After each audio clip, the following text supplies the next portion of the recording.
क्योंकि मेरे आंखों का सामने वो लोग तरपा तरपा को छोटू को मारा है। मैं खिड़की से देख रहा था, मैं विनती कहते रह गया, मैं सिर पटक पटक के मेरा दीवार पे, लेकिन वो लोग मेरा बात नहीं। एक बांस का इतना बड़ा मोटा मुंगरी जो होता है, बांस का पिना ठाका, उससे उनको जो है सब गिरोह को तोड़ा है। इसके बाद फिर लास्ट में नहीं मारा तो निर्भय यादव जो है वो बोला देखो इतना मारने से नहीं मारा है, इनको जो है करंट लगा दो। अच्छा, अब बोलने में आ रहा था कि पेशाब उसाब भी पिला दिया गया था, हाँ, आयरन से जला दिया गया था, ये सब सच बात है? हमसे जो पानी मांग रहा था उसी समय क्या किया, उनको पेशाब करके अरुण यादव ने पिलाया है। बेटा का कितना याद आता है? बेटा का तो बहुत याद आता है, वो आज तो कभी भूलने वाला नहीं है, क्योंकि बहुत कठिन से बच्चे से उसको पोस पाल के बड़ा किया, पढ़ाया लिखाया, लेकिन आज मेरे सामने में कमा को खिलाने के टाइम में वो चला गया। इसका याद नहीं आएगा, कभी भूलने वाला बात है। संत है हम, देखिए हम परोपकार करते हैं जी। संत रहते तो ऐसा नहीं करता। वो संत को दया होता है, वो किसी जीव को हत्या नहीं करते हैं। वो तो एक मनुष्य है, वो एक चिट्टे को नहीं मारते हैं, एक पिलवा को नहीं मारते हैं। जो संत होते हैं उसको बचाते हैं वो। इसको संत सर नहीं कहा जाए, इनको हत्यारा कहा जाए, क्योंकि मेरे आंखों का सामने वो लोग तरपा तरपा को छोटू को मारा है। मैं खिड़की से देख रहा था, मैं विनती कहते रह गया, मैं सिर पटक पटक के मेरा दीवार पे, लेकिन वो लोग मेरा बात नहीं सुना। मैं कहा कि से देखिए जो गलती किया है तो उनका सजा हमको दीजिए, आप उनको मत मारिए, लेकिन वो लोग मेरा बात कुछ भी नहीं सुना। मेरे सामने वो पानी के लिए तरस के रोते रह गया कि पापा हमको पानी पिलाओ, लेकिन पानी पिलाने नहीं दिया। मेरे सामने सब गिरह को तोड़ दिया, जहां जहां जोड़ है शरीर में सबको तोड़ दिया था, लाठी से डंडा से मार करके। एक बांस का इतना बड़ा मोटा मुंगरी जो होता है, बांस का पिना ठाका, उससे उनको जो है सब गिरह को तोड़ा है। इसके बाद फिर लास्ट में नहीं मारा तो निर्भय यादव जो है वो बोला देखो इतना मारने से नहीं मारा है, इनको जो है करंट लगा दो।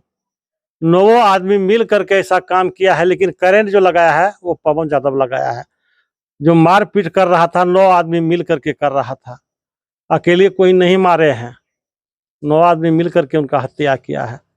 तो मेरा कहना है मतलब मुख्य आरोपी हुआ तो सोचिए 9 हुआ, इसमें कोई फोटा करके एक मैंने आरोपी नहीं है। इस 9 में सबसे ज्यादा क्रूर कौन था, निर्दयी कौन था? सबसे ज्यादा क्रूर उसमें जो है धीरेन्द्र यादव है, रविकांत है, पवन है, निर्भय है, अरुण है। सबसे ज्यादा क्रूरता इसमें है। अच्छा, अब बोलने में आ रहा था कि पेशाब उसाब भी पिला दिया गया था, आयरन से जला दिया गया था, ये सब सच बात है? हमसे जो पानी मांग रहा था उसी समय क्या किया, उनको पेशाब करके अरुण यादव ने पिलाया। मेरे आंखों के सामने की बात है, और उनको जो है करंट भी लगा है, जो मैं अपनी आंखों से देखा हूँ, खिड़की होकर के हम देख रहे थे। हम बोल रहे हैं कि बहुत ही गिरगिराए, लेकिन मेरा आवाज कुछ नहीं सुना। वो लोग बहुत निर्मल हत्या किया मेरे सामने, आंखों के सामने में। आपने सर अभी बोला कि जो संत रहते हैं, जो महात्मा रहते हैं, वो किसी यानी पिलुआ को भी नहीं मारते, निर्जीव को नहीं मारते। यही बात उन्होंने बोला, बिच्छू का उदाहरण दिया कि बिच्छू बार बार डंक मारता है तो उसको हम बचा लेते हैं। वो तो अपने आप को संत बोल रहे हैं। देखिए वो जो है ना अपने बचने के लिए ऐसा बोल रहे हैं, रो रहे हैं मीडिया के सामने। नहीं, वो बचने के लिए ऐसा बोल रहे हैं, लेकिन ऐसा वो है नहीं। बहुत कपटी है वो, छलवा आदमी, बिल्कुल छलबाजी है वो। लोगों को सामने में वकील साहब के सिखाए हुए पैसा बोल रहे हैं, जो वकील साहब उसको सिखाए हैं बस वही बात बोल रहे हैं। अगर किसी को आजमाना है तो उसके घर में जाइए, किसी को इंटरव्यू नहीं देंगे वो। यानी कि अभी हम जाएंगे तो इंटरव्यू नहीं देंगे वो। अगर देवो करेंगे तो वकील साहब से पहले बात करेंगे, वकील साहब उसको सिखाएंगे तो तभी वो बात करेंगे आपसे। ऐसे किसी को इंटरव्यू आज तक घर पर नहीं दिया है वो। यानी डर है, बिल्कुल डर है, क्योंकि वो छलबाजी है ना, तो दूसरे के सिखाए पर बोल रहे हैं वो। हमारे यहाँ तो किसी का हम सिखाने पर नहीं बोल रहे हैं, मैं अपनी आंखों से देखा हूँ। सोचिए कि चश्मदीद गवाह मैं खुद हूँ, दूसरे पर भार नहीं दे रहा हूँ, मैं खुद चश्मदीद गवाह हूँ। अच्छा, 1 साल बाद छूट गया, कैसा लगा आपको कि आपका बेटा को जिसने मारा है, आपके अनुसार वह जेल से बाहर है, अभी खुली हवा में सांस ले रहा है? देखिए ये तो मतलब कानून का प्रक्रिया है। 1 साल के बाद आया, फिर अभी केस का प्रक्रिया बाकी है। अभी वो प्रक्रिया होगा, फिर जिस दिन जजमेंट होगा उनको अपने नोटिस दे करके कानून बुला लेंगे। धमकी वाला बात हो रहा है कि 24 तारीख को हुआ, जैसा कि आरती ने भी बोला कि हम लोग नहीं थे, घर के बाहर थे, धमकी वगैरह का भी हाँ, चक्कर हो देखिए गया। हम भी साथ में थे। आरती जहाँ हम लोग गए थे, हम लोग भागलपुर गए थे, तो हम लोग लेट से आए। हमारा बड़ा लड़का था यहाँ दरवाजा बैठा हुआ, वही देखे थे, उन्हीं को सुनाई दिया कि ऐसे ऐसे बात बोल रहे थे, लेकिन हम लोग नहीं देखे हैं। डर लग रहा है जब से छूटा है। देखिए कोई भी अपराधी अगर सामने आएंगे तो डर तो स्वाभाविक है, लेकिन हम लोग किसी को बाय जबरन नहीं फंसाए हैं। मेरा बेटा का हत्या किया है, 9 आदमी मिल करके हत्या किया है, तो हम तो उससे डरबे करेंगे ना। अच्छा एक बात बताइए, आपने एक मिसाल भी पेश कर दी, जिस लड़की के कारण अगर कहा जाए आपके बेटे की हत्या हो गई, उसको आपने शरण दे दिया, शरणार्थी बना दिए। समाज ने भी आपको बोला कि आखिर कैसे कोई बाप अपनी बेटे के हत्यारे को घर में बसा सकता है। इतना बड़ा दिल आप कैसे बनाए और कैसे इस चीज सोचे कि हम उसको शरण दे देते हैं, आखिर कैसे शरण दे दिए? देखिए हम भी सत्संगी थे, जो अभी वो बोल रहे हैं कि हम संत हैं, उसके साथ में हम भी रहते थे सत्संग में। लेकिन हम बिल्कुल सीधे साधे हैं, मूर्ख हैं, हम पढ़े लिखे नहीं हैं, लेकिन हम सत्संग को समझते हैं, जो किसी को दुख नहीं देना चाहिए। संत महात्मा किताब में लिखे भी हैं, किसी जीव को दुख नहीं देना चाहिए।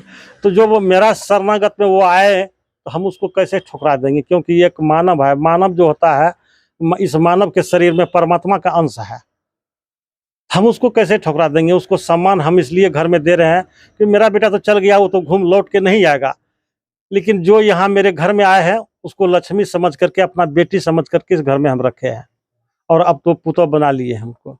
अब तो पूरा सम्मान दे दिए। जी बिल्कुल, इस घर का मालिक वही है, जो करेंगे वही करेंगे। हम लोग तो बैठे रहते हैं, खाना बना के खिलाते हैं, जो करते हैं वही करते हैं। अच्छा, लोगों को दिक्कत काहे है कि आपका बेटा वो पोता, बड़े बड़े लोग अगर ब्लॉगर बनाते हैं तो लोग उसको लाइक करते हैं, अपना आइकॉन बनाते हैं। अगर आरती इस गांव के परिवेश में अपना खाना बनाती है, अपनी दिनचर्या दिखाती है, 2 रुपया कमा रही है, तो लोगों को दिक्कत काहे है? देखिए दिक्कत तो नहीं होना चाहिए। जो दिक्कत मान रहे हैं उनको भी हम मतलब अथी करते हैं कि इसे आप दिक्कत मत मानिए इससे, क्योंकि हमारा घर में जो है बहुत कष्ट तकलीफ था, हमको पैसा नहीं था, हम गरीब आदमी हैं। आरती बोली कि जब मेरा ऐसा समय था, जब 1 रुपया जो लोग बोलते थे कि हम मदद करेंगे, उन्होंने समय पे मदद नहीं किया, आज कमा रहे हैं तो लोगों को दिक्कत हो रहा है। दिक्कत किसी को नहीं होना चाहिए। जिसको दिक्कत है उनसे हम माफी मांगते हैं, दिक्कत मत मानिए। 2 पैसा कमा रहा है, किसी को छीन तो नहीं रहा है, अपना मेहनत कर रहा है, तो 2 पैसा हो रहा है। बेटा का कितना याद आता है? बेटा का तो बहुत याद आता है, वो आज तो कभी भूलने वाला नहीं है, क्योंकि बहुत कठिन से बच्चे से उसको पोस पाल के बड़ा किया, पढ़ा लिखाया, लेकिन आज मेरे सामने में कमा को खिलाने के टाइम में वो चला गया। इसका याद नहीं आएगा, कभी भूलने वाला बात नहीं है। हिम्मत रखिए सर, हिम्मत रखिए, समाज आपके साथ है, दुनिया देख रहा है कि आपने अपना सबसे प्रिय पुत्र को खो दिया। बताइए, मोनू को नहीं पढ़ाए, आप उसको बाहर भेज दिए। घर की स्थिति देख के ज्यादा मतलब समझदार हमारा छोटू था, इस घर को बहुत ऊपर उठाते वो कमा करके।